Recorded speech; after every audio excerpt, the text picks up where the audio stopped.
نبی کریم علیہ وآلہ وسلم نے ارشاد فرمایا قیامت کے دن کچھ لوگ کئیوں کی بات سن کے جنت میں چلے جائیں گے۔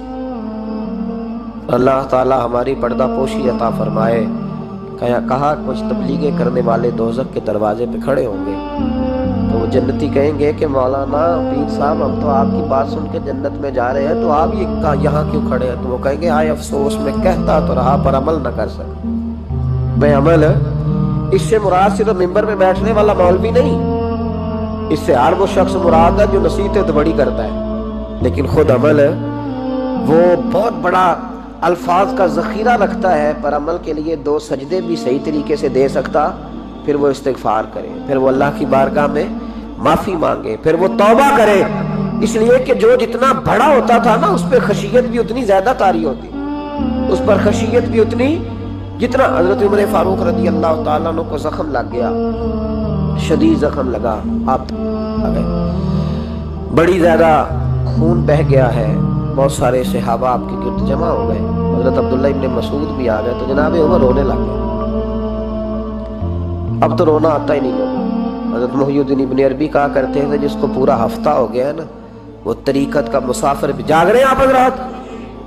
کہتے تھے جس کو پورا ہفتہ ہو گیا نا طریقت کا مسافر بھی ہے، پر اللہ رسول کی یاد میں رویا نہیں۔ فرماتے تھے مجھے تو اس کے ایمان پر شک ہونے لگ گیا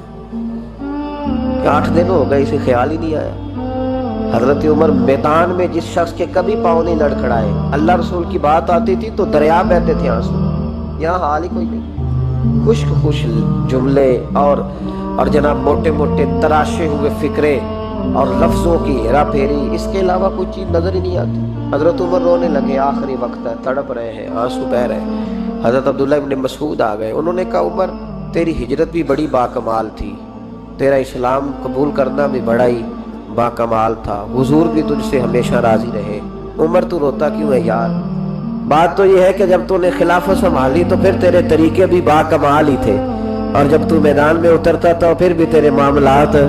باکمال تھے، اور جب تو مال غنیمت بانٹتا تھا پھر بھی تو باکمال، یار ہر موقع پہ تو باکمال تھا، تو جاتے دفعہ روتا کیوں ہے؟ ان کا استغفار دیکھو، ان کی توبہ دیکھو۔ حضرت عمر پھر رو پڑے، کہنے لگے عبداللہ لوگوں کو میری نیکیوں کا پتہ ہے، گناہوں کا تو نہیں نا پتہ، وہ تو میں جانتا ہوں یا میرا مالک جانتا ہے نا، نیکیاں تو سب کے سامنے، پر من عالم کے من دانم جو اندر چھپے ہوئے گناہوں کے ڈھیرا وہ تو میں جانتا ہوں۔ کہا تو نے میرے کلمہ پڑھنے سے لے کر میری حکومت تک میری ساری نیکیاں گنوائی ہیں، اب دعا کر میرے لیے کہ رب میری نیکیاں اور بدیاں برابر کر دے، مجھے درجہ نہیں چاہیے، بس اللہ مجھے معاف کر دے، درجوں کی ضرورت نہیں ہے۔ یہاں تو لوگ درجات لے کے بیٹھے، حافظ کہتا ہے کہ میں جتنے آیتیں ہوں گی اتنے میرے درجے بلند ہوں، پہلے درجوں والا کام تو کوئی کرنا۔ مولانا کہتے ہیں کہ نور کے ممبر پہ بیٹھوں گا، بھائی پہلے بتا نور کے ممبر کی طرف تیرا سفر بھی جاری ہے کہ نہیں؟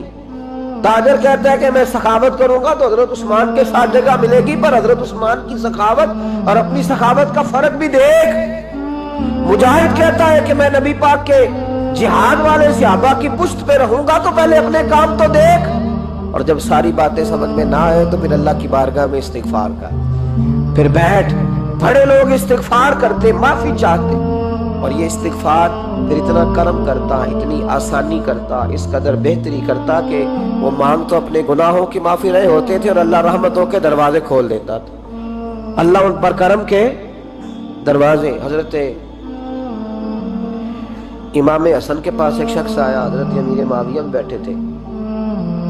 تو اس نے امام حسن سے آ کے کہا کہ حضور اولاد نہیں ہے، کوئی دعا کر دے۔ تو جو ہے میری بات پر،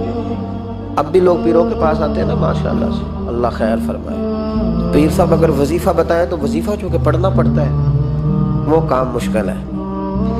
زیادہ تویز تو پیروں نے بھی اب ماشاءاللہ بڑی ترقی کر لی، انہوں نے بھی تویز چھپوا کے رکھ لی ہے، کون لکھے اتنے تویز، جو کہ ہر مرید کو تو تویز چاہیے، انہوں نے نا جی تویز پکے چھپوا لیے، کچھ نے مورے بنوا لی ہیں، تو دیکھتا رہتا ہوں، میرا شعبہ ہے نا، میں دیکھتا رہتا ہوں کہ مور لگائی، اس کو باندھا، اللہ خیر کرے۔ اب وہ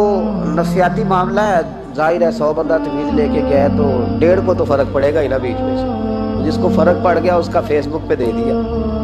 کہ یہ میری کرامت ہے جی، تو جس کا نہ پڑا جی ਜਿਹੜੇ ਮਹਿਰਮ ਰਾਜ਼ ਹਕੀਕਤ ਦੇ ਉਹ ਤੇ ਰਾਜ਼ ਹਕੀਕਤ ਖੋਲਦੇ ਹੀ ਨਹੀਂ।